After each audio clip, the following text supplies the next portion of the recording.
Well, good afternoon, everybody. Nice to see everyone. Thank you for coming to the ADA Planning webinar.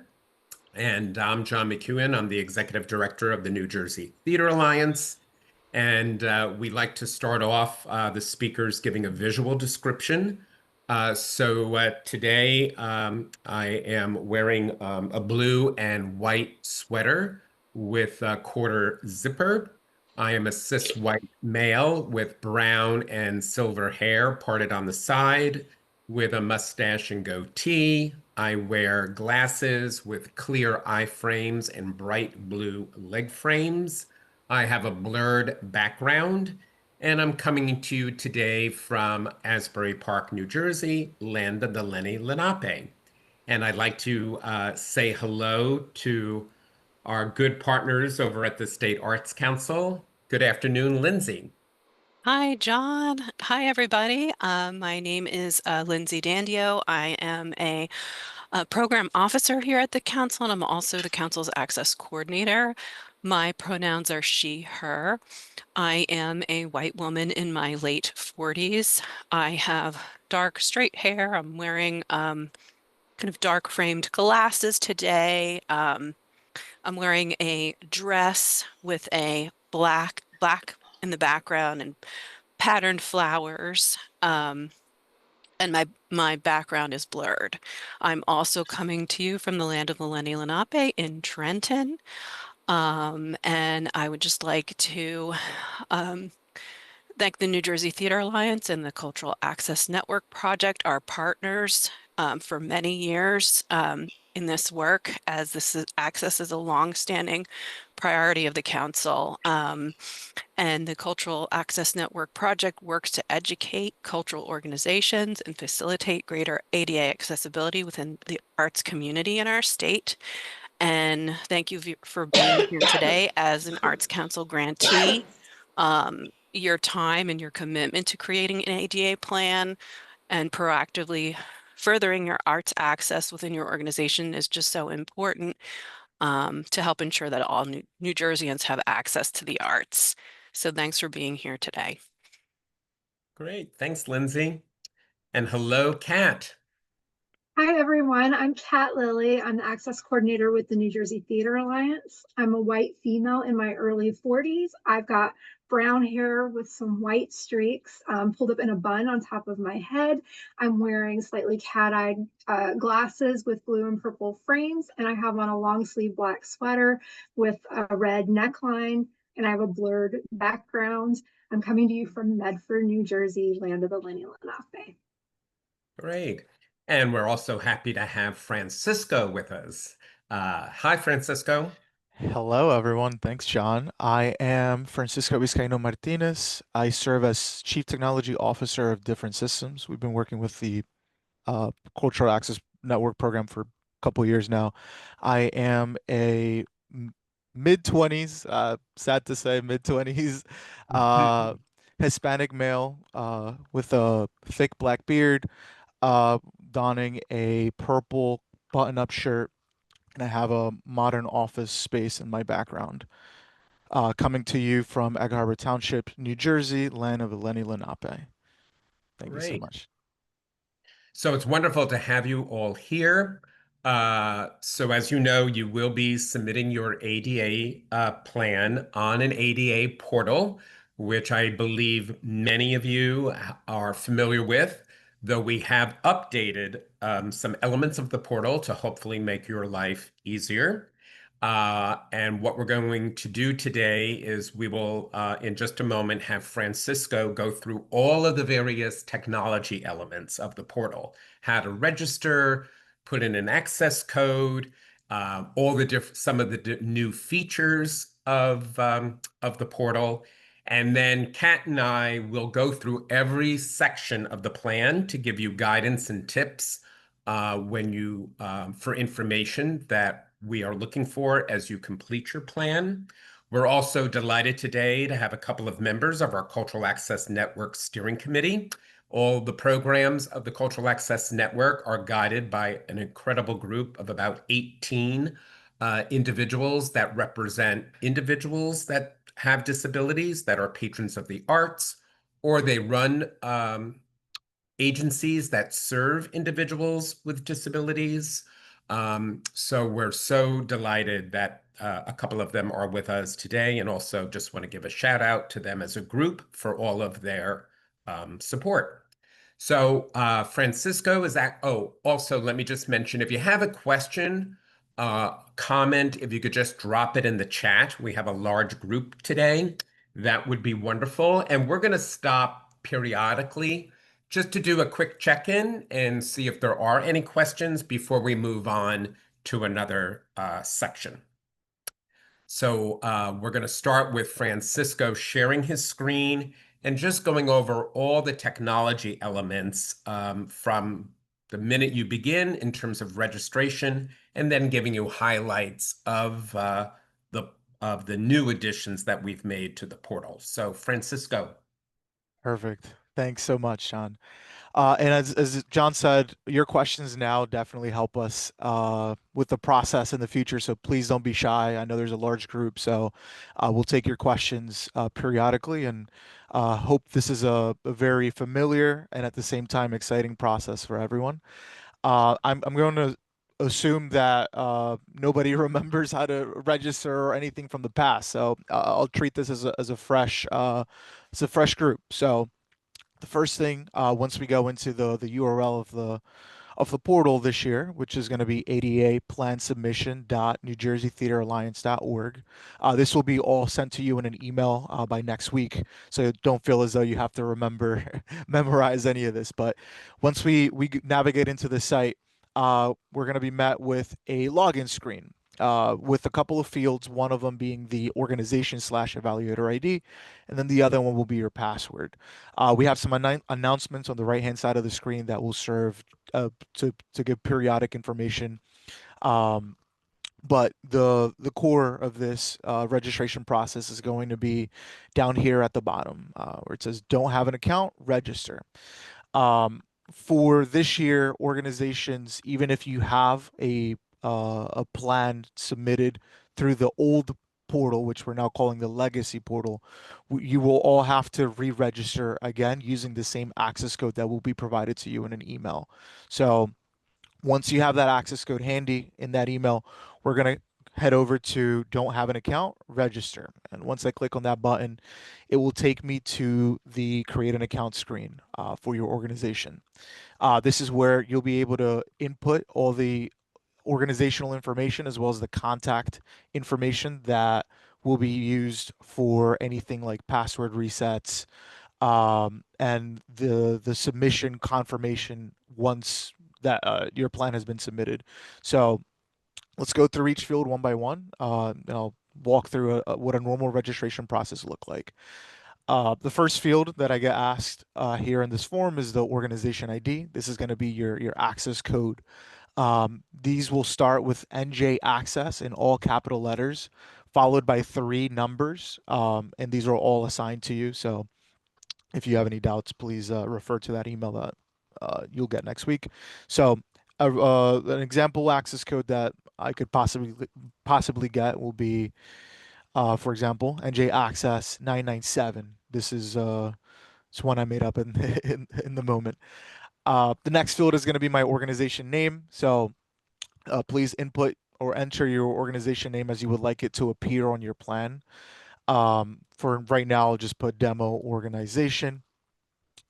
If I keep going down the list, I have primary contact name. This is the person responsible for the contact between your organization and the plan. So if anybody has a question in your organization, this is the name that you would put. So I'll put John Smith. And this is the primary contact email, which will be, like I said, the email that will be used to send correspondence such as password resets and plan submission details. So we'll just put like my name, Francisco at different.com.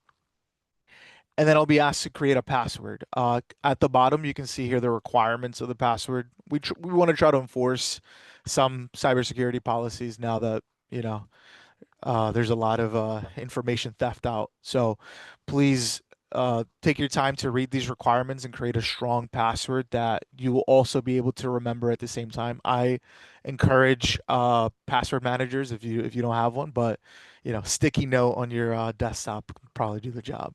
So the requirements are 6 characters, one uppercase letter, one special character. So something like, please don't put password one. That will not work. Things of that nature. So I'll make up a password right now. I've created an account prior to this call, just save time. So those same details, once I click register, will take me to the login screen again. So I've onboarded my organization. I have my access code.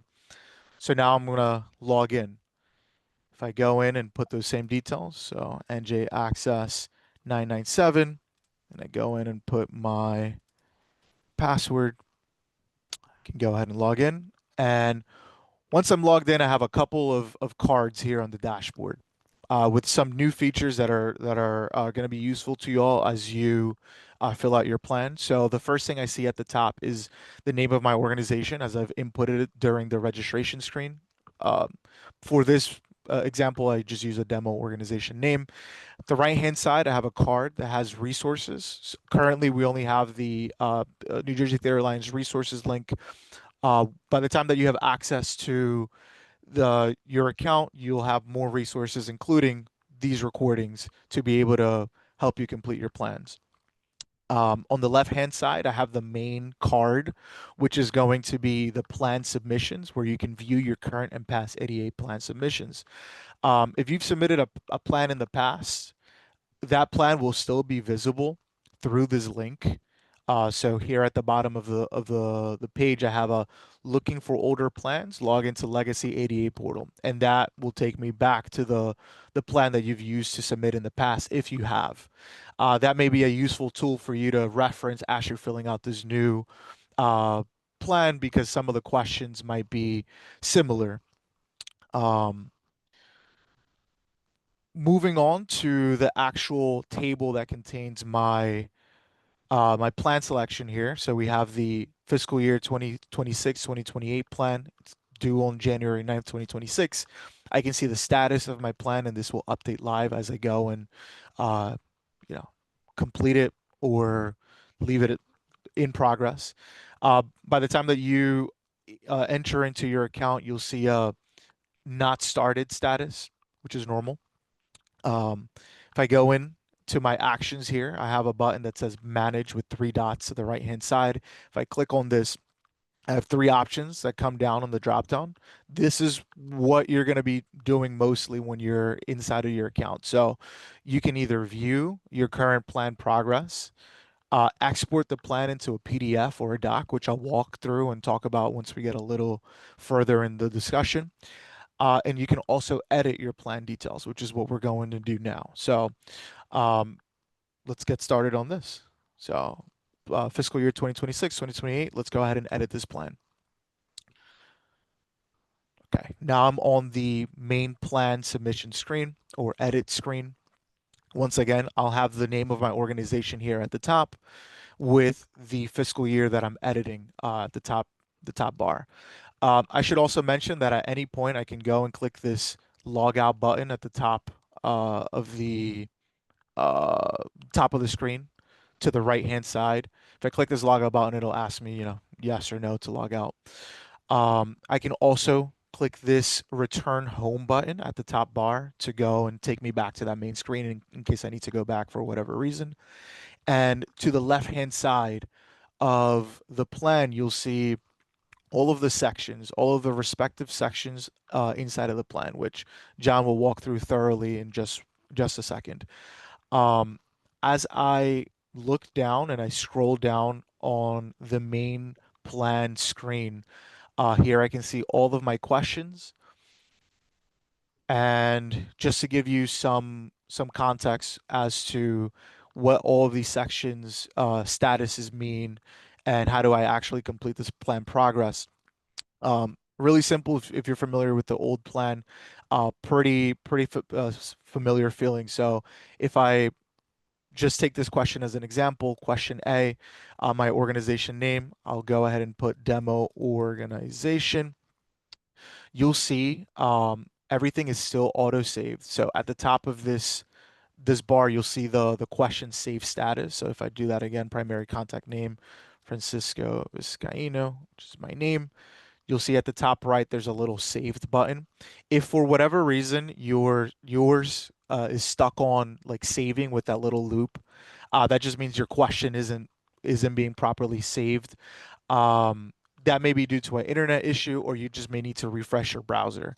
I've had it to where as I'm completing my example plans, sometimes I'm in low internet conditions, whether I'm at a, cafe or, they're doing service here near my house and it hangs for a second. So if you see that hanging, the saving, uh, don't keep, putting in answers because it will not save. So refresh your screen, wait till it says saved, and that way you'll feel assured that your questions are properly being saved and that we have them again. So if I can, just to give an example, I'll refresh my screen and I'll see that both of the questions that I inputted into the plan are now saved. I don't have to click any buttons or anything. I just have to make sure that, it's not stuck on that saving status. Um, if I, as I go through the sections, do not complete any of the questions that belong to a particular section. So let's just say I want to move on to the next section and I get all the way down to the bottom and I click this next section screen button, I should say. It'll give me an error message that says you must answer all mandatory questions before continuing and highlight the respective fields in red. So for example, here I didn't fill out a bunch of the fields and I'm getting a lot of this field is required, this field is required. John will talk about how we properly handle the cases in which we have a non-applicable answer and things of that nature, and how we get through the plan even without filling in all of the questions. As you can see here as well, another cool feature that we've implemented for this year is live status updates of the sections. So as I complete my section, for example, this first one, you'll see here a status that says incomplete. Once we complete every question in a section, that will change to completed. You're only allowed to submit a plan once all of the questions, or sorry, all of the sections individually are marked as complete with that green status. And then once they're all completed, we're all good to head to the final review. And I'll talk about what that looks like once we get through all the questions at the end. So John, I don't know if you want to take this over now and talk about how to actually fill in all of these questions. Sure. Thank you, Francisco, very much. And we'll, stop along the way, as I had mentioned, after each section, just to see if there's any questions from all of you. So we'll just start with this first section. This should be relatively simple. So this is all your background of your organization. So it's your organization's name, the primary contact. If you could scroll down, Francisco. The pronouns of that contact, the contact's email address, the phone number, the executive director's name. In many cases, it could be different than the primary contact, but we would like to know the executive director's name, pronouns, as well as their email address. And if we keep scrolling, phone number, address, your city, town, zip code, and your county. If you could also please put in your organization's website. If you could let us know which grant from the Arts Council applies. In many cases, it will probably be GOS, but if it's different, please indicate that there. And then indicate your artistic discipline as well.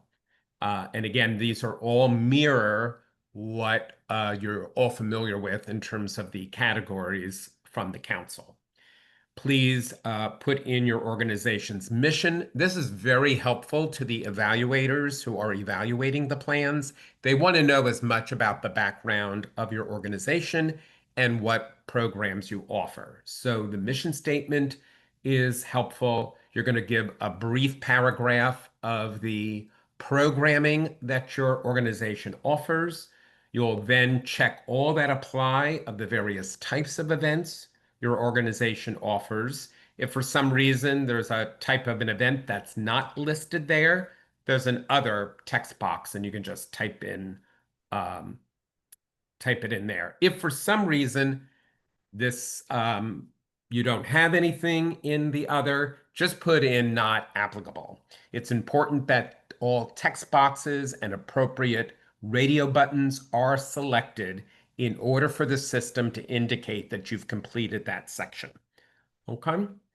And then we would like to know if you have a new ADA coordinator or an organization contact since the last submission of your plan. And we'd also like to know, just to give us an overview of highlights on how what progress your organization has made in accessibility since the submission of your plan 3 years ago.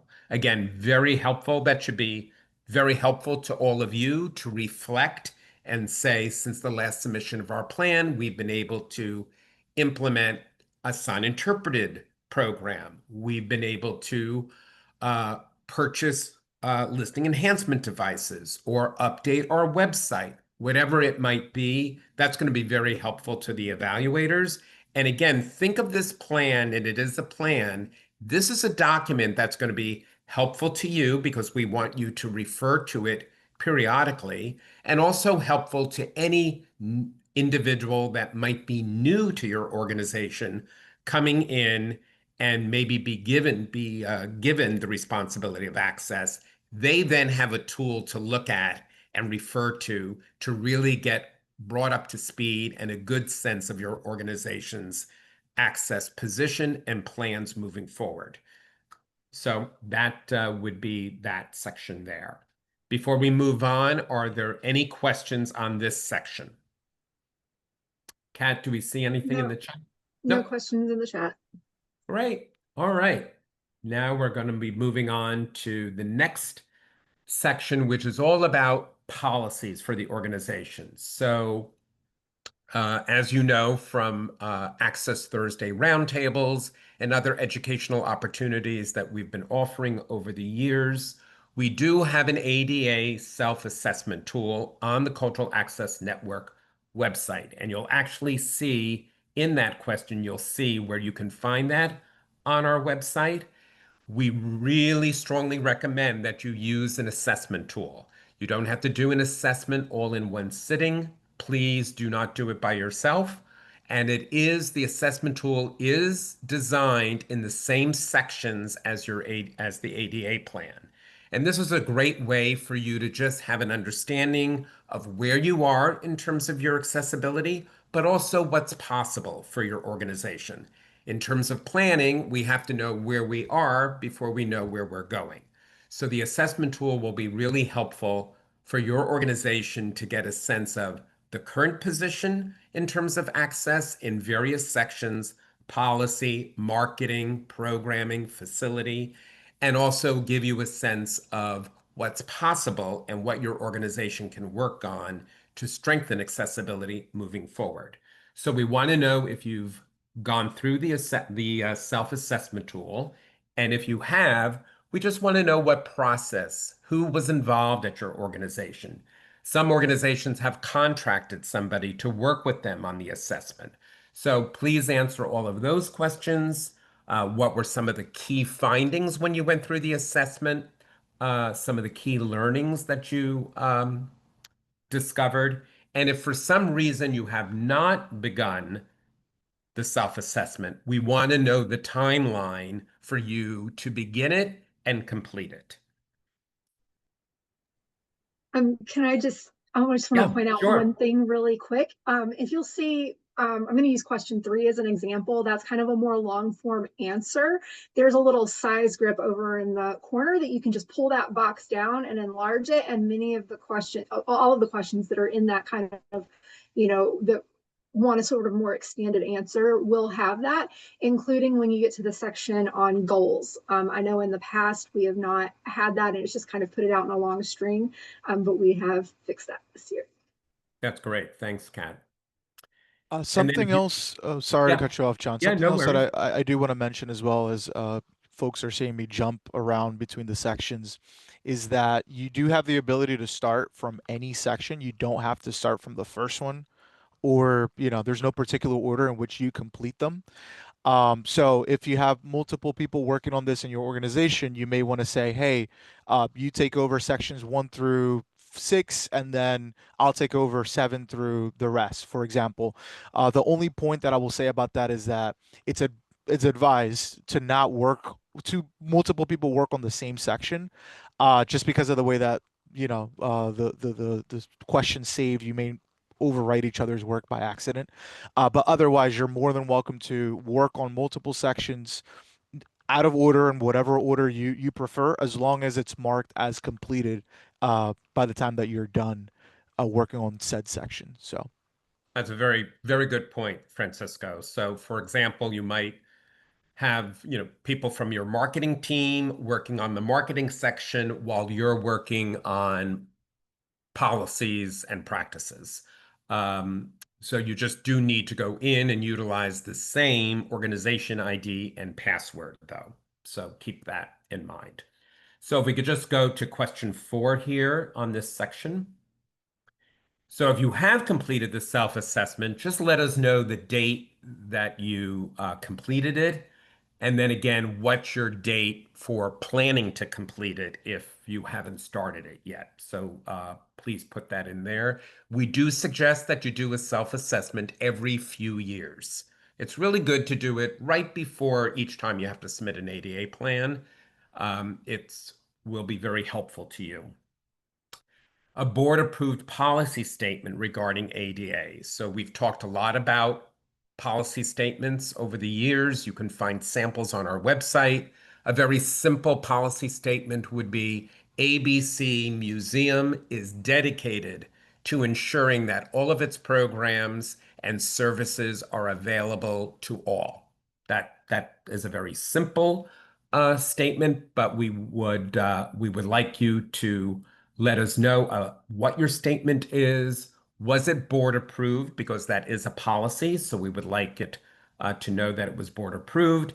And there's a little on question 6, you can upload your statement right there. If for some reason, again, you don't have a board approved policy statement, please let us know what your timeline is for completing one. Okay. Does your organization have or share an ADA coordinator or have a designated individual who's responsible for access services and programs? If yes, please let us know who the ADA coordinator is. That's very helpful. We want to make sure that we have all the most updated information on your ADA coordinator so that they can have, we can communicate with them in terms of all of the resources and learning opportunities that the Cultural Access Network provides. And again, if you don't have an ADA coordinator or point person, please let us know again your process for identifying one. Having or sharing an access advisory board, a group of individuals that are going to help serve as ambassadors and provide guidance to you in terms of your access work. You can certainly share one with other cultural organizations in your local community. If you do have one, we'd love you to please list the names of those individuals and their affiliations. We would like to know if the individual has a disability. We do encourage you, as you form access advisory boards, that you have individuals representing communities that you're looking to serve. But you can share that all that there.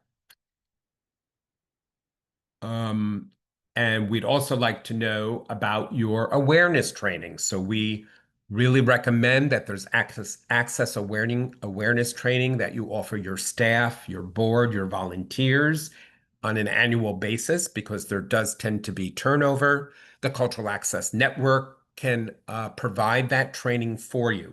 So don't ever hesitate to reach out to Kat. We're happy to provide that for you. If for some reason, if you have provided the training, we just like to know who conducted it. Did you conduct it with the Cultural Access Network? Are you working with your county office that serves people with disabilities? So you could just answer that right there in question 13. We'd like to know if representatives from your organization have attended the Access Thursday offerings that the Cultural Access Network provides, or perhaps you went to a national or regional conference for Access. If you could let us know about your training opportunities that you've taken advantage of, you can list those there. There's certainly things for accessibility that a lot of things are human resources, but there are several things that do require some financial resources. So do you have an access line item in your budget? Or are you budgeting access in your various program budgets? If you could please describe that there. An emergency preparedness plan. We hope that you all have one. We just want to make sure that your emergency preparedness plan includes individuals with disabilities. So please let us know about that, and you can upload your emergency preparedness plan in that file upload section on question 18. If you don't have an emergency preparedness plan, again, we would like to know your timeline and plans for developing and adopting one. And if it is adopted, just let us know the date that it was adopted. How do you solicit feedback from people with disabilities regarding your services? And if you do collect that, let us know exactly how do you go about doing that. And if you don't collect the feedback, what are your thoughts for moving forward to collect feedback from individuals with disabilities to help serve you and strengthen what you're offering? The law does require that we all admit service animals. But you should have a policy. So please let us know if you have one. Upload your policy. You can find sample policies on the Cultural Access Network website. And if you don't have one, you should let us know what your process is for adopting a policy. So before we go any further, we're going to take a pause. Kat, any questions in the chat? Yes. Are there word or character limits? No. So that's why we did the text boxes, as Kat showed you earlier. They do expand.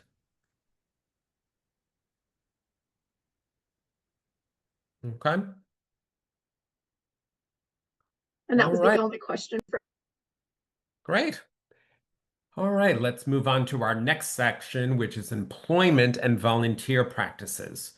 So do you have an employment non-discrimination policy that includes people with disabilities? So if you could please let us know that, upload the policy.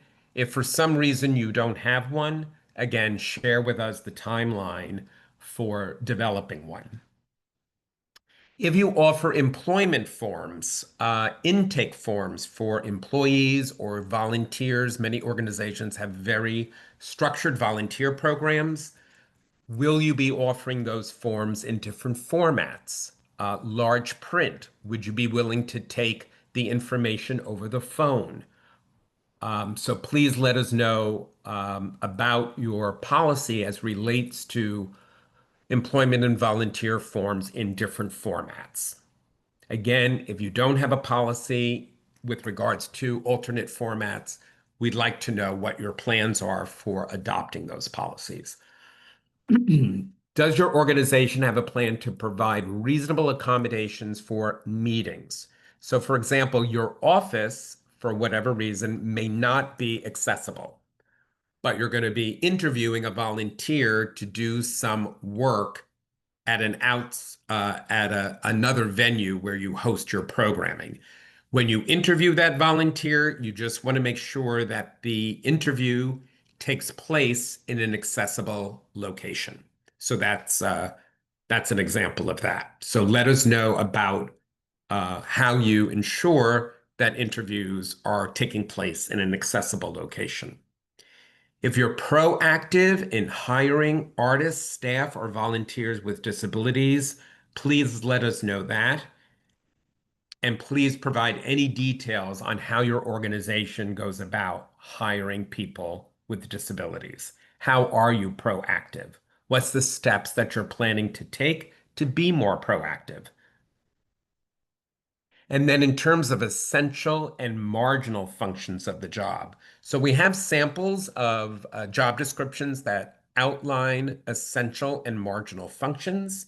A good example of that would be if you were to hire, let's say you had a job description for um, a receptionist, and that receptionist is to welcome people, do some work on the website, on the computer, answer phones, but you also have that person responsibility that might be sorting the mail.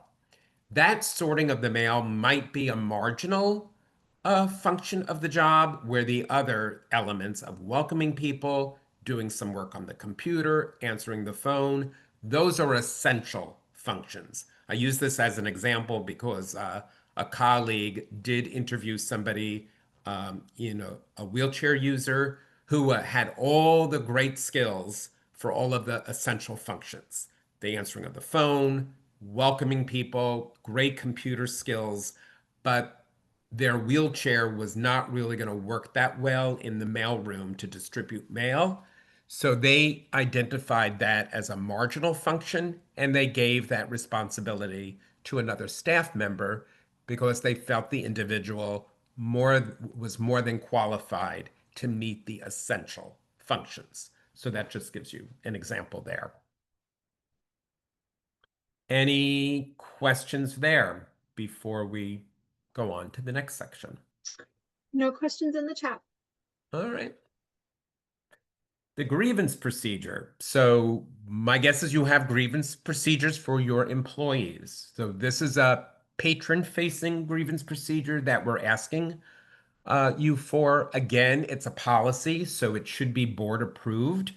If a patron makes a complaint, what are the steps your organization's going to take to resolve that complaint? Certainly, hopefully 9 times out of 10, you'll be able to resolve that complaint right on the spot, but sometimes it might require more discussion. So are you taking it back to your Access Advisory Board? Are you going to be taking it back to a committee of your board of directors? What's the timeline to getting back to the patron with a resolution?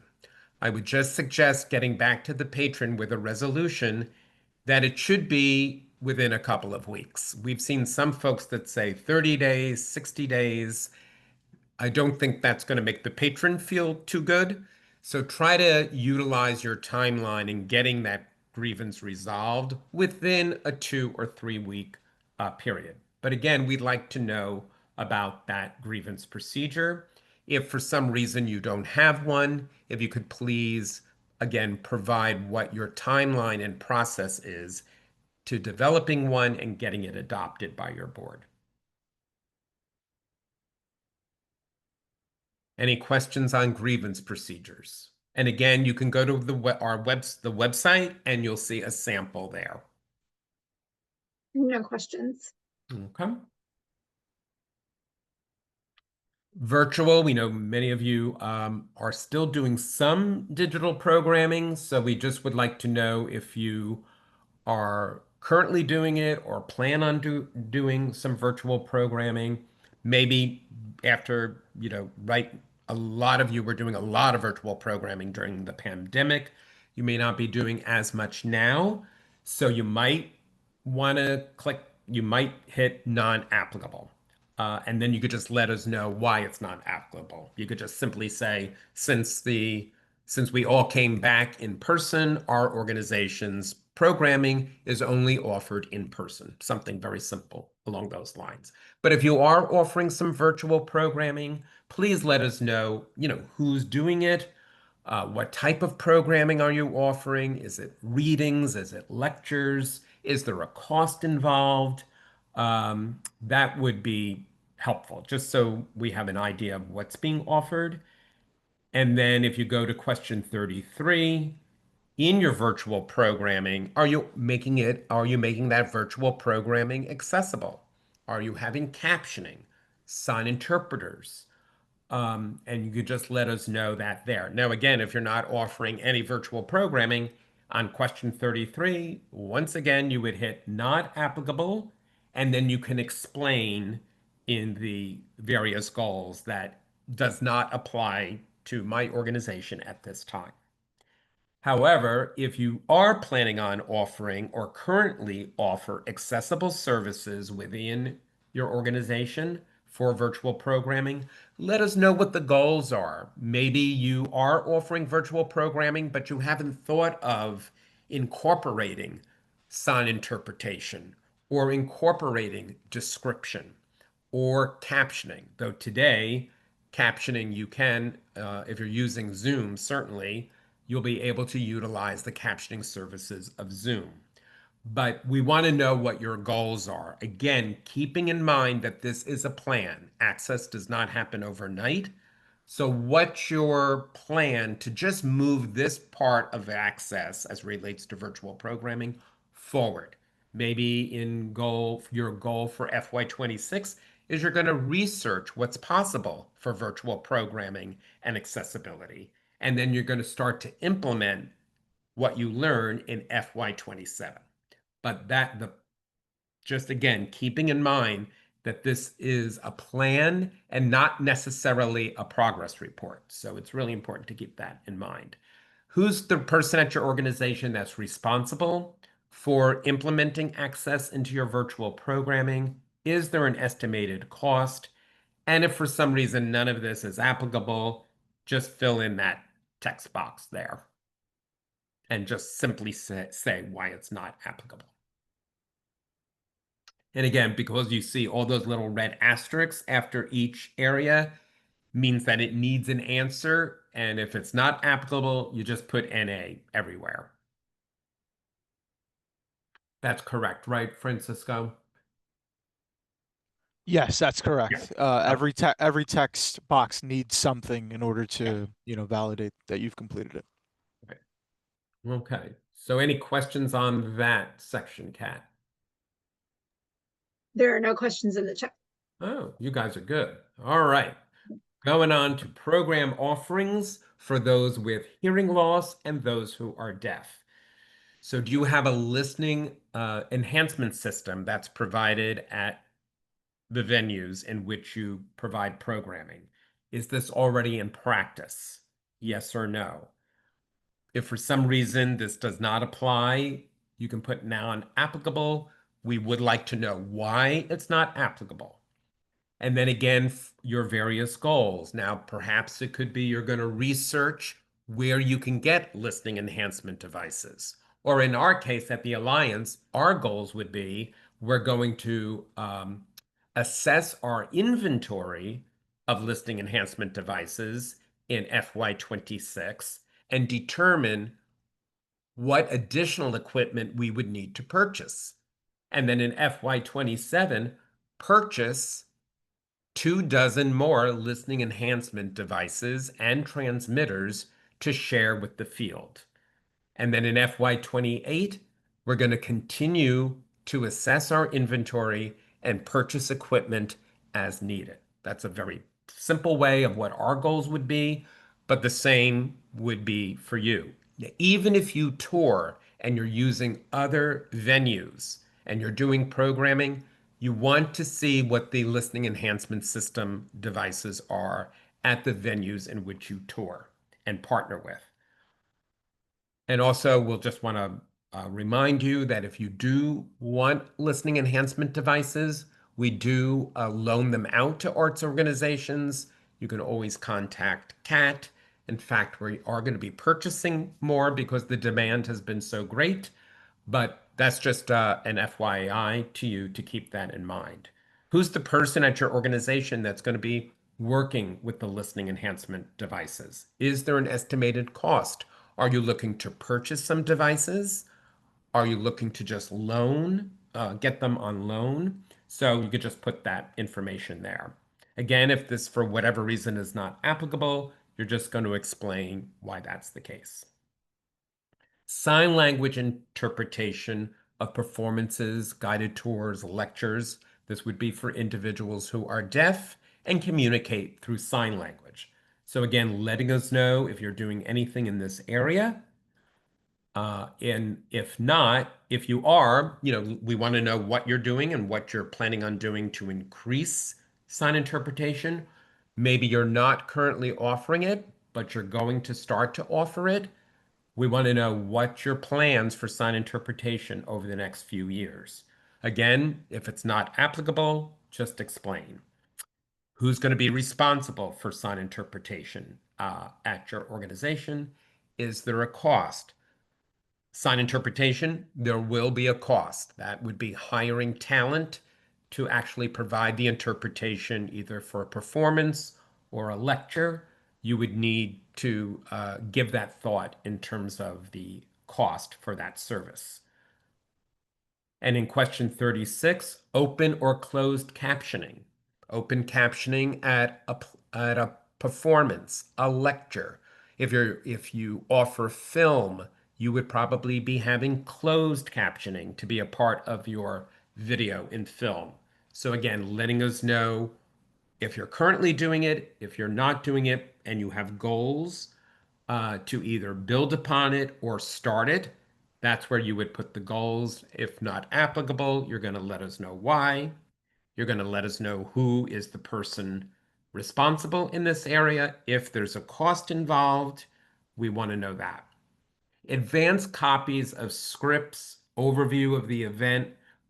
That's really helpful to individuals who are deaf and have or hearing loss, just to get as much information about the event as they can. So some people might ask for an advanced script.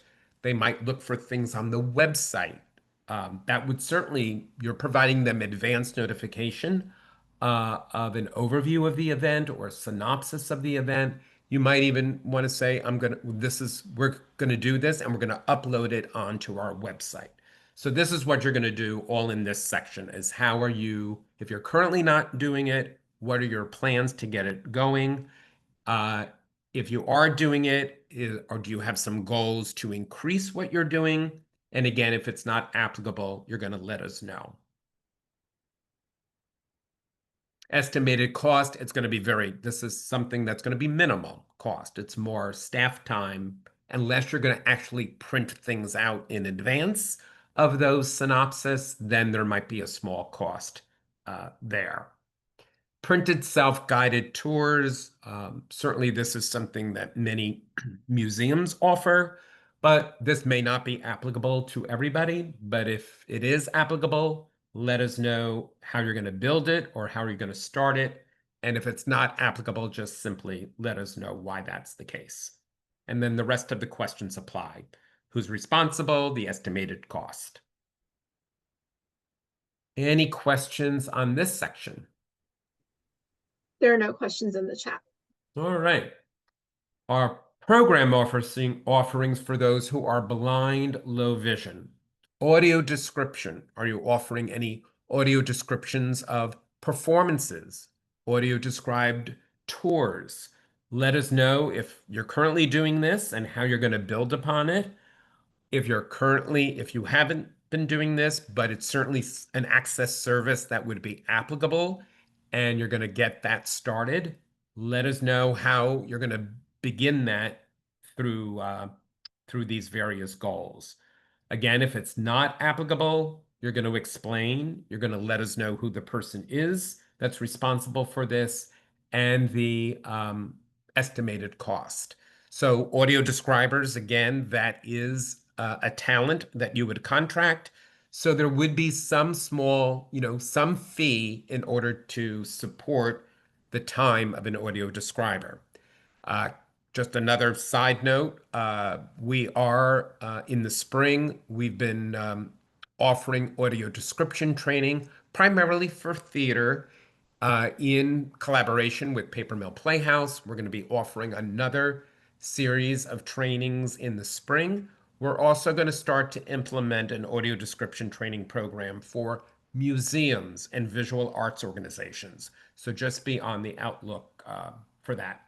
And if you have any interest on this particular service, please drop Kat an email, and we'll be sure to keep you posted on those opportunities. Sensory seminars. Are you offering some sensory experience for those who are blind, low vision? For the theater, it could be feeling props and costumes before the production. For a dance company, it could be, again, having sometimes, I know dance companies, they'll have dancers come out and they'll do various movements before the show. They might have them have patrons feel costumes. Of course, in a visual art organization, it might be feeling pieces of sculpture or raised line drawings. So let us know about your programming and offerings there and how you're building upon it, or how you're going to start a sensory experience program, and what your goals are for there. If it's not applicable, again, you're going to explain. And you can do a lot, you can start to engage the blind and low vision community through some sensory programming. And it really doesn't cost you anything except some human resources. So you may not be quite ready for audio description because you're in the process of getting trained, but you could offer a sensory experience. And so that might, be something for you to think about just to begin to develop and engage the blind low vision community.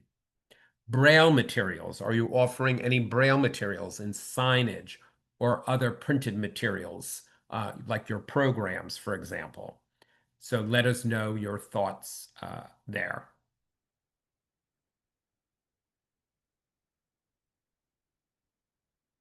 Are you offering some materials online? Are there event brochures? Or is there information on the exhibits? Again, individuals who are blind, low vision, utilize your websites, for example, as a key source for gaining information, not only on what your organization is offering, but also getting background on an event before they visit. So the more information that you can provide in advance, the better. So let us know what your thoughts are there. Are you starting to offer some of those things online? Are you in the process of planning to do so? Who's responsible for that? My guess is this would be very limited to no cost, except for some human resources. So let us know there. And again, if it's not applicable, just explain that. Though I would think for every one of you, it is applicable. So in terms of any digital media that you might be using, this is definitely something more in the museum, visual art world, but just let us know if there's any digital media that your organization is working with, plans to work with.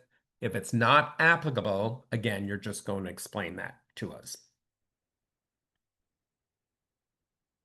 Any questions on this section? There are no questions in the chat. Right. All right, next question. Is programming for individuals with autism, cognitive disabilities, or developmental disabilities? So we just want to, if you could just let us know if you're serving this community. If you are, how are you going to build upon that service to that community? Or how are you going to start to engage that constituency? What are your plans over the next few years? If it's not applicable, though again, I believe that this is applicable regardless of your discipline. But if for some reason you feel it's not applicable, just explain that. And again, this, a goal in your first year for some of these, it just might be researching. I'm going to bring together ABC departments of my organization. We're going to research this constituency. We're going to speak to different groups in our community that serve this constituency. And then in FY27, we're going to start to implement an art experience for this constituency. So again, access doesn't happen overnight. So I just cannot reiterate that the goals are really what are the steps you're going to take that you're going to set up for yourself to strengthen your organization's work in these particular areas. And sometimes you just need to do some research, and that could be just something you're going to do the first year and then build a program in the second year. Any questions there, Kat? No, there's no questions for this section. Okay. Marketing. So of course you can offer all the programs we want, but if nobody knows about it, you're not going to reach the constituency that you're looking to serve. So take a look at your website. Is your website accessible? Does it provide the basic accessibility features? I will let you know the evaluators do go to all of your websites. So make sure that the information that's in your plan mirrors what the reality is on your website. So take a look at your website. Is it providing the basic features? Is this already in practice? Maybe it is in practice, but you want to build. There's more work to do on your website. So what are those goals for that moving forward? Perhaps this isn't something you've started and you really need to assess that website from the beginning. Again, let us know and build those goals into the plan. Who's going to be working on this? Maybe it's somebody in your marketing department. Maybe you have an outside contractor you're working with. There might be some cost. If you're going to do some upgrades to your website, there might be some cost involved. I would suggest not to write anything not applicable because it's all applicable. So I just want to reiterate that. Does your organization have your accessibility policy statement that we talked about earlier? ABC organization is dedicated to ensuring that all of its programs and services are available to all. Whatever your policy statement is it up on your website? And it should be. So maybe you're in the process of developing that policy statement. Then you can just let us know when you plan on how you're planning on developing that. If you have a statement on your website, put the link to where you can find it on the website where it says, please provide the statement here. Again, this would not be something that would be not applicable, even though that box is there. It's applicable to all of us. And again, is this your marketing team? The estimated cost would probably be not applicable because there's no, except for human cost here. And then if for some reason you feel that this is not at all applicable, you would let us know why. We're good, Kat? Okay. Next, on event ticketing. So if your organization sells tickets online through the website, or if you utilize an outside provider, just let us know. If you offer a seating diagram or chart that shows accessible seating, just let us know that. Now, you might be building some of this up over the next few years, but just keeping in mind, if you are a venue and you have a diagram on your website, you need to indicate where the wheelchair seating locations are. And just so you know, it's a wheelchair user and 3 companions by law. Those 3 companion seats are either next to the wheelchair location or in close proximity. So just let us know what your plans are for this. Who's doing that? The cost would be very minimal here. And if it's not applicable. So some organizations don't sell tickets. So if that's the case, then you would explain why it's not applicable. If you do sell tickets, of course, we want to know if the tickets are in all price ranges. So for example, if you have a balcony and an orchestra, you have more than likely 2 price points, let's say. But your wheelchair locations are only on the orchestra level.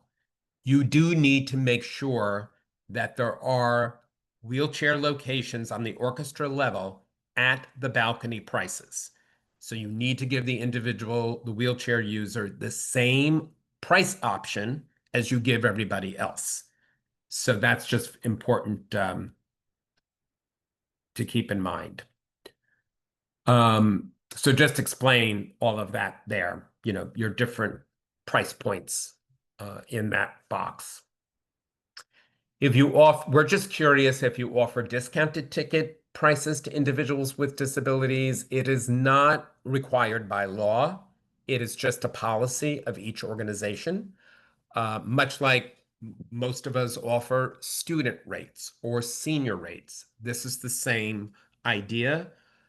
Many individuals with disabilities, about 70% of the disability population is unemployed. So they're on fixed incomes. So it's, again, a policy of your organization. You might be something that you're thinking about, and then you can start to build that, indicate that in your goals moving forward. So I did see a couple of questions pop up. Yes, we do have two questions. So the first one is, if the box says NA, but it is and must be applicable, what do they put in the box?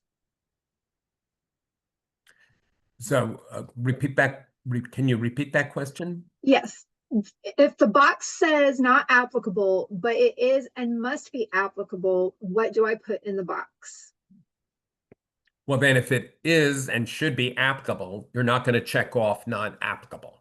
So if somebody checks off the non-applicable, let's say to the website piece, that's not, you can explain why you think it's not applicable, but it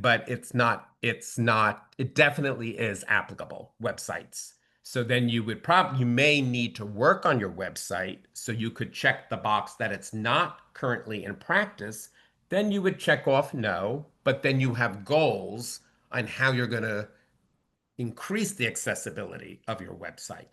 But it certainly would not be a question that wouldn't be applicable to your organization. Can I just jump in real quick to clarify my question? Course. Yeah. What in the marketing section at the end, it said, if it was not applicable, please explain why. Yeah. But, that shouldn't happen, but I need to fill out the box. So what do I put in that box? Oh, then just put NA. But there's no answer to a box, just put NA. But it said you can't be non-applicable in that specific box. You can just explain why it's not applicable. It could be something like, well, I'm trying to be, or maybe I'm just not fully understanding it, because it's just saying that you shouldn't be not applicable in that specific field or in that box. Can you scroll back up to the question, Francisco? It's under the marketing thing. It was the very last one that you were talking about, right at the end. And John said that it should be applicable. So I can't remember exactly what was said, but I just kind of got confused, because I'm like, well, then I have to fill that box with something. So just put applicable.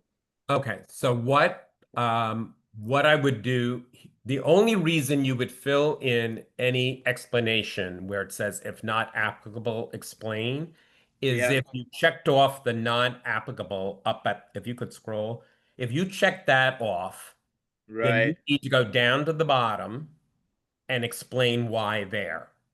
I'm sorry. I think I understand where the confusion lies. Can you scroll back down, Francisco? I'm so sorry. Scroll back to that last question there. So what you're saying is that the very last question, like it should be applicable. The very last question is something that you should have. So right. So in the box where it says, if not applicable, explain why, you can just put, this question, or you can still just put in A, like you wouldn't have to fill anything out, because then that question is not applicable because you've put that, yes, we do have this, or you've put that, no, we don't have this, and this is the reason why we don't have this. Okay, I get it now. I thought I wasn't allowed to put NA in that specific box, and I was like, oh no, I'm sorry, I didn't mean to refer to that. Okay. In that box, you do need to put something so that So the portal recognizes that you answered the question. Yeah. So if it doesn't apply to you because you answered, you filled in your goals, you filled in your cost, your person, Right. you just write NA there, just so Okay. you don't have, that means I don't have to answer this basically. Gotcha. All right. Or you Thank could you for even write, clarifying. not, please see above, something, whatever you want to do, but just to Okay. fill it out. Yep.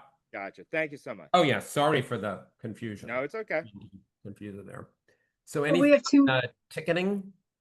yeah, we have two more questions in the chat. So these are related to pricing. So if orchestra is higher priced than balcony, do they have to give the cheapest price to sit in wheelchair seats? No, you could give an orchestra price.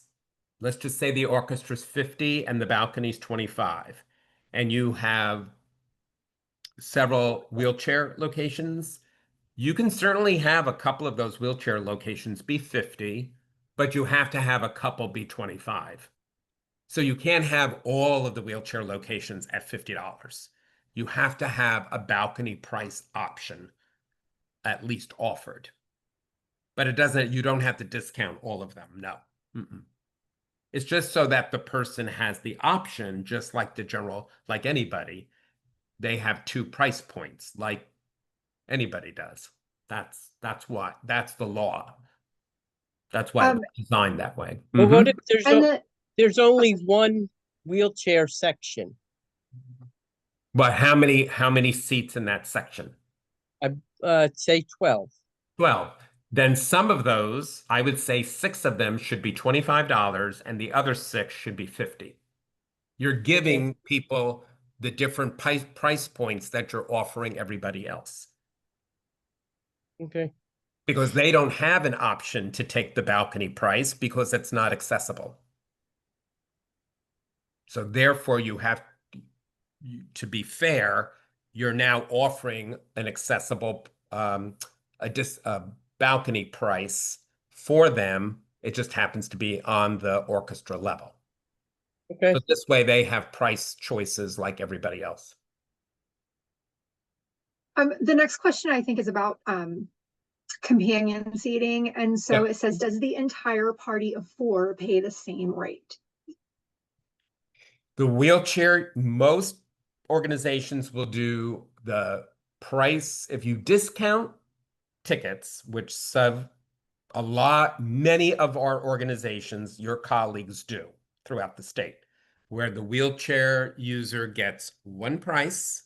It might be a discounted price of 10% or 20%, whatever the policy is. And then their one companion gets the same price because many individuals who utilize a wheelchair, sometimes a lot of them might pay for that person's ticket to get them to your venue. So again, that's a policy of an organization. But if there's 2 other people in the party, you could just charge them full price. So a common policy is that the wheelchair user and a companion gets this price, but if there's a party of 4, the other 2 would pay the full price. That's very common to do it that way. Is that anything else, Kat? Nope, that's it. Okay. All right. So in terms of marketing, just, if you have different marketing materials, are you going to offer them in different formats, large print or braille, or have it available through electronic media? So just let us know about that. And it's a good idea one thing about large print, I know a lot of organizations do, is they're very proactive. They'll print maybe like a dozen large print pieces of an explanation of an exhibit or a playbill from a theater production, and they'll just have them on hand, and they'll just be proactive and have them available. They won't wait for somebody to request them. So that's just something to give some thought to. It's a limited cost to have large print. 14 point is still what they say is legally large print. I would do 16 or 18 if you've looked at 14 point recently. It's not that large. So that's just a little And I hear that a lot from those who are low vision, that 14 point is not really that large. But if you do it at 14, you're still in the legal, that's still a legal legal guide. Let us know about your social media posts. Are they accessible? So when you're putting out images, you want to have alt text. If you're putting out videos, they should be captioned. So let us know if you are doing that, how you're going to move forward to strengthen that, or if you haven't even started or thought about that, what are your plans to make your social media more accessible? And again, who's doing that? Probably very limited cost here, probably more human resources than not. The appropriate international access symbols. So we talk about this often. They're available on our website. There's the link there in that question where you can find them. And they are free of charge. You can download them, but having them on your website and in your printed materials is really beneficial to those with disabilities. If they see those symbols, it says, oh, this organization is dedicated to access. I'm going to call them because I have an accommodation or I have a question. It really is helpful when individuals see those symbols. And it's something very easy for all of us to do. So you can have them again on your website. I put them on print materials. The only thing I would recommend, if there is a wheelchair symbol that you're utilizing, if your organization is 150% barrier free, there's absolutely no barrier, you can have that symbol. But if there's the slightest barrier at your facility, just have a small disclaimer next to the symbol that just says, our organization is primarily barrier free. We suggest you call before your visit. What that says is that, oh, there's a step, there's something they want to tell me before I show up. So it's just, and it's good. It's just good customer service, good information. But if you have the symbol just by itself, individuals are going to assume that you're completely barrier free. So just as a FYI. All right. And you can find those symbols on the website. An advanced notification policy. So sometimes an individual might want a sign interpreter or an audio description or captioning, where you would have to contract outside talent in order to provide the accommodation. We recommend that you have a policy. It should be on your website, press releases. If you have a policy that the individual, if they request an accommodation service, that they contact you at least 2 weeks before their scheduled visit. What this does is it gives you time to contract the talent, and the individual then can reach out and specifically ask you that they'd like to come on such and such a day, and they have an accommodation request. If they call you and it's a week before or a few days before, of course, you never want to say no. You want to say, we'll look into it.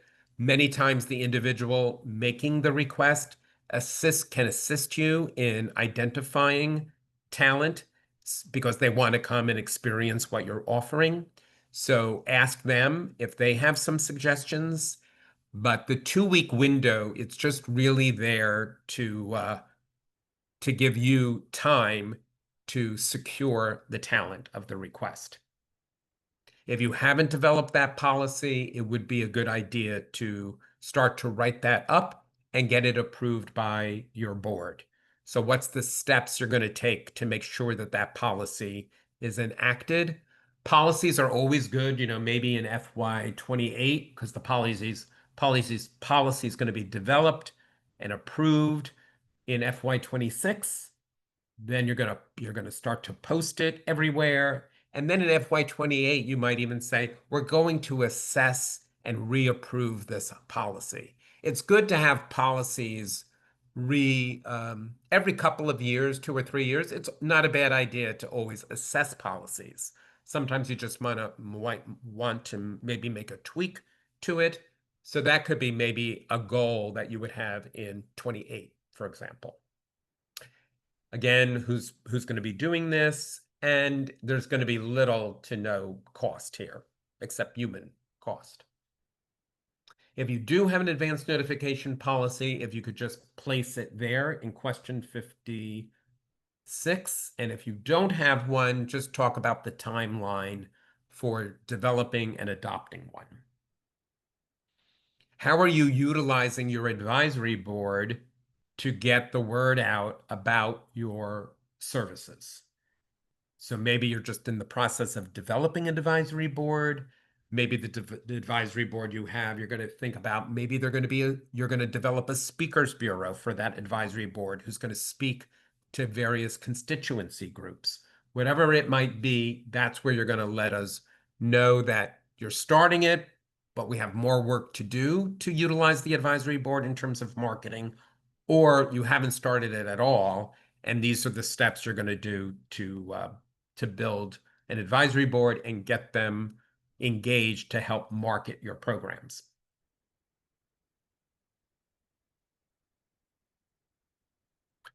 And how are you going to start to develop a targeted marketing approach? Are you going to speak to various groups? Are you going to be developing a targeted mailing list? For example, you might have a specific mailing list for individuals who are deaf or have hearing loss, individuals who are blind, low vision. So you can specifically reach out to those organizations and individuals that would benefit from the specific services that you're utilizing. Of course, you want to let the general public know about what you're offering, because they might know somebody who could take advantage of those services. But you also want to do some target marketing to the constituencies you're looking to serve. So tell us about that plan you're going to implement. Any questions? Nope. No question. So if you tour or maybe you utilize other venues, we'd like to know if that's the case. And then if so, we always recommend that you have a tour writer or an ADA checklist. There are examples of those on our website. You want to have a conversation with the partners that you're working with. So if you're a touring company and you utilize outside venues, you want to have an idea and a conversation about accessibility. What does that venue offer? What are its accessible features? Does it have a listening enhancement system at that venue? What about the restrooms? All of those various things. You want to ensure, because if somebody comes to a venue for your programming and makes a complaint for whatever reason, both parties will be named in the complaint, both the venue and the program provider. So it's just really important that access is a shared responsibility between the venue and the touring partner. You might also just do events. For example, at the Alliance, we do conferences, for example, right? Whenever we go and meet with a venue, we have our ADA checklist. We meet with them, we go through all the accessible features for our gatherings to ensure that anyone attending our event has complete access. And we want to have a conversation with the venue to ensure that all access needs will be met. Do they have a listening enhancement system? If they don't, then I know to bring in an FM system on my own.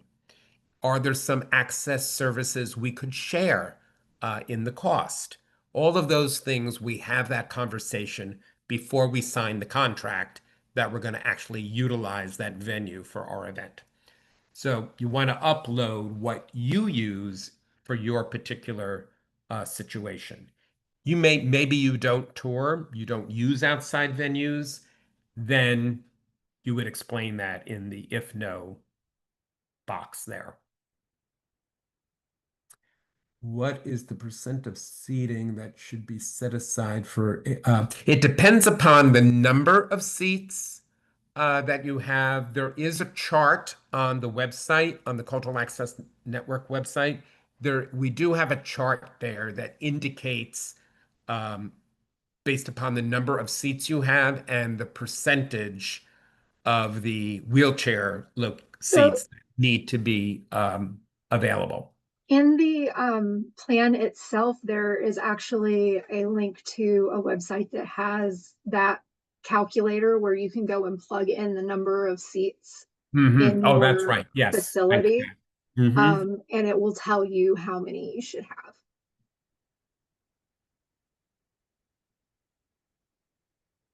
And then if you own your own facility or utilize your office, your performance and exhibit areas, this is where we want to know about your various aspects of your facility, all the way from public transportation to your venue and then throughout. There might be some areas that are accessible, other areas where you have a plan to make that section under a facility more accessible. That's where you're going to let us know that. So we won't go through every single section, but I would really suggest that as you go through this, this is where the self-assessment survey tool is really useful when you're assessing your facility. I would suggest that you don't do it by yourself, get another colleague from your organization. Maybe you have a facility manager at your organization. They would need to be engaged in this. You also might want to engage an individual who utilizes a wheelchair, a scooter. They can go through the venue with you, and that's really helpful because they might identify some things that you may or may not see and can actually give you some suggestions to remove that barrier. So this is an important area to go through. But If this is when the self-assessment survey tool is really helpful in this section. if you go to question 73, that is where that link for that calculator is at, because there is a specific question Yes, it does have it in the right there. Yeah. Yep. Then it's links to the Northwest ADA Center toolkit for wheelchair spaces, and there's a handy little calculator on there. Right. Yep. Right. Thanks, Kat. Yep, no problem. All right. And then, so we've gone through, I think if we continue with the facilities all the way down to the bottom, there is a question if just a little bit above that. Okay, so we would like to know if you've budgeted for any capital needs to enhance your access, to please let us know about that. And I think also above that, we even ask who yes, here, 83, who's responsible for your facility access oversight. So some organizations might have a facility manager, for example, who, as it relates to the facility, they are the point person. Again, we like to have this information so that we can ensure that they are aware of the Cultural Access Network resources and education opportunities. So that's why we asked that question. Then at the bottom, if you scroll down, any photos you have, or maybe you have a great brochure about your access services. We like to collect things for our resource library that we can share with your colleagues. So this is a great place to upload any documents or maybe photos of an access service that you're offering. It's optional, but if you do have some, that would be appreciated that you upload that there. So now you've gone through the whole thing. All of these items on the right say complete, complete, complete, complete. If they don't say complete, you're going to go back to the section, as Francisco said, and it will show you in red what's not complete. So it will bring you to the question that you might have just accidentally skipped. But when you're all done, this is now when we get to the final review. Right, Francisco? Yes, so after you've gone through all the sections, and I can also click on this at any time, the final review section, if you want to get a high level overview of, where you're at. So you'll see all your answers here. And we filled out a couple in the beginning. If you have no answer, it'll say no answer provided, and that's where you can go back and check. Like, okay, so section question B, I need to go back and fill that in.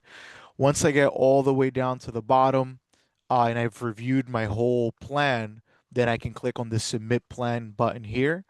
Obviously, I can't do it now because I must answer all mandatory questions. But once I submit that, you'll get an email with the confirmation of your plan submission alongside an attachment, a PDF attachment of your plan, which I can actually show you what that looks like now. So if I go return home, I can do this at any time. This is a pro tip, and I know we're at time, so I want to make this quick. If I click on the ellipses on the manage action button, I can export my plan at any time into a PDF or a doc. And if I go ahead and download this now, this is what your submission will look like once you have that attachment in your email. So it'll tell you when you submitted it, or in this case, when I downloaded it, your organizational name, the plan title, and then all your answers. This is helpful if you want to share this with a colleague who you may not want to give access to the the actual portal, like the login credentials. If you just want to say, "Hey, take a peek at this. Can you review this for me on a hard paper copy?" And if they want to make any edits or anything of that nature, you can also export that out for them in a Word doc. But all that to say, the PDF is the same as you will get once you submit the plan. You'll get that to that email that you used to sign up in the beginning. Yep. And what's great about the PDF when you're all done, just keep that for your records. Of course, it's a plan, so yes, it's a requirement of the Arts Council, but we've done this to help you all. As we said, access isn't done overnight, and having this plan, it's a roadmap for you. It's a guide for you and your colleagues. It's also really wonderful if somebody new to your organization comes in and their responsibility is access. They have a roadmap that you've been working on. But again, keeping in mind that access is an organizational priority. So you might be the one kind of being the point person to complete the plan in collaboration with your colleagues. But it is an organizational priority and plan. It's not resting solely on one person. So it's really important that you engage your entire organization. We have another webinar next week. We'll also record that one. We didn't have any technical difficulties today, so this was a good one. So, but we're going to pick one, and that will be the recording that you will be able to refer to. As Francisco said, we're going to actually have the link to that recording right there, so you'll always be able to click to it. It will be nice and easy for you to find. The deadline for your ADA plan is January 9th. Please don't ever hesitate to reach out to Kat, myself, or Lindsay. We're more than happy to help you. Francisco and his team are great, so anything technology-wise, we'll be able to assist you. Next week, you are going to get your instructions. It will go to the email that we currently have as the point person for this project. If you want another person, you want to assign another person to be the point person for the plan, that's fine. You can just let Kat know and we can reassign it for you. Right, Kat? Yes. So I was going to say, if you have any issues whatsoever, you can please please feel free to email me. I can resolve most issues. If I can't resolve it, then I will reach out to Francisco. I will be sending out that email sometime after our second webinar next week that will have your access code, the information on how to log in. It will also contain a Word document that has all of these questions in it, so that if you want to work on your plan offline, you can do so. That's a great point, Kat. Another tip that we've seen organizations do throughout the year is taking that Word doc, starting it, all the answers over there, and then just copying and pasting into these boxes. You're able to copy paste. You're able to, take this from an offline document into this more finished online version. And once you get that email, if you could, before the end of October, go ahead and register your organization, get logged in, at least putting your organization name and maybe, just basic information that's really easy to fill out. That way, when I go on, I see that your plan says in progress. I know that you've successfully logged in and you haven't had any problems. Or if you do encounter problems, that gives us plenty of time to work it out. That's great. And we do have, as you know, our Access Thursday roundtables. They start in December, where the topic always in December is websites and marketing. So we encourage you. That schedule is coming out very shortly, probably next week. You'll see the whole series with descriptions of the various topics that you'll be able to register for. That we, again, many education opportunities through the Cultural Access Network. So please encourage you and your colleagues to please join us. We do record them and put them in the archives, which you'll be able to, you're always able to access online on our website. But we do look forward to starting a new series of roundtables starting in December.